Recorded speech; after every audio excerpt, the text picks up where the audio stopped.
Let's take a look at how to download and install my custom workspace for Corel Painter. If you bought my workspace as a standalone product or it was included as a resource with one of my courses, then you'll be able to download the workspace files from the Gumroad website. You'll go to gumroad.com/library to find your files. Here's what the download page for the standalone product looks like. We have a button here that says download all. This will download all of our files, or you can download the files individually with these download buttons here. The first file is my custom painter workspace. The next file is instructions in PDF format. And then below that we have some optional template files. You can learn how to install these template files by reading the instructions. If you're going to be following along with this video, I recommend you go ahead and just use the individual download buttons here to download each of these files. And although there is a read button, I recommend that you use download and then read the file off of your computer, because there's links that are embedded in the PDF that might not work if you choose read. So I'm going to go ahead and click on download for the Corel Painter custom workspace. And it's going to pop up a download window here.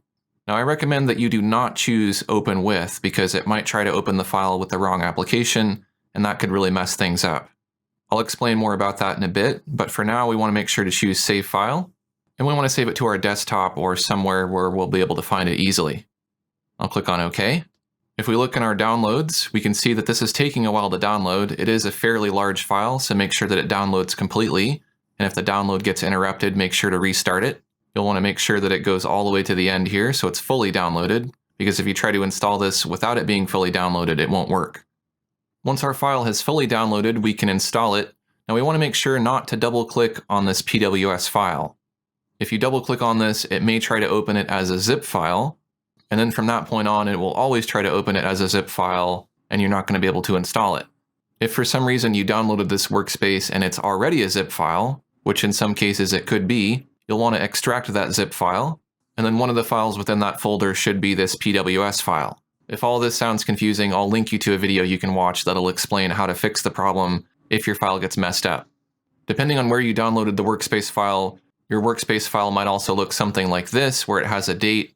That date just shows you which version of the workspace it is. In either case, we don't want to double click on these. We want to import them from within the Corel Painter application. So let's go ahead and open Corel Painter. Now, if you've been doing some customization in Corel Painter, you may have moved some palettes around. You may have added some custom brushes and other things. If you want to save any of that stuff, then you'll want to go ahead and go to the window menu and then go to Workspace and choose Export Workspace. This will create a backup of your current workspace. I'll just call mine AR Workspace, and then I'll give it a date. I'll call it 2020 February 21. It can be useful to save multiple versions of your workspace in case something happens to a version. And so a good way to tell them apart is to add a date. I'll click on Save, and now I've backed up my current workspace. So now your custom workspace is backed up, and we can install my custom workspace. Let's go to the window menu. We'll go to Workspace, Import Workspace. We'll choose my custom workspace file. It may have a different file name than this, and we'll click on Open. Now it's going to take a minute for Corel Painter to arrange and install everything, so just give it a minute to do its thing. Now you may need to maximize your application window, and you may notice it looks a little cluttered at first. I have it set up this way so if you have a smaller screen, there won't be anything that ends up off screen over here on the right. So you can feel free to move stuff around if you like. If you have a larger screen, one thing that can be useful is to go to the window menu, go to Layout, and you can choose either Large Monitor or Small Monitor. These are two custom layouts that I created.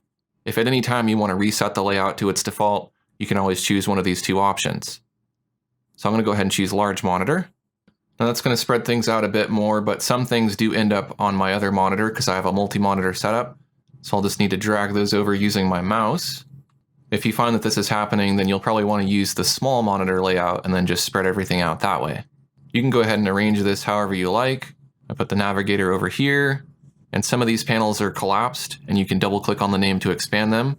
All of the brushes are pre-installed, as well as all of the other custom content in my workspace. Now there is additional content that you can add. You can download my optional brush packs. If you're interested in that, I'll put a link down in the video description.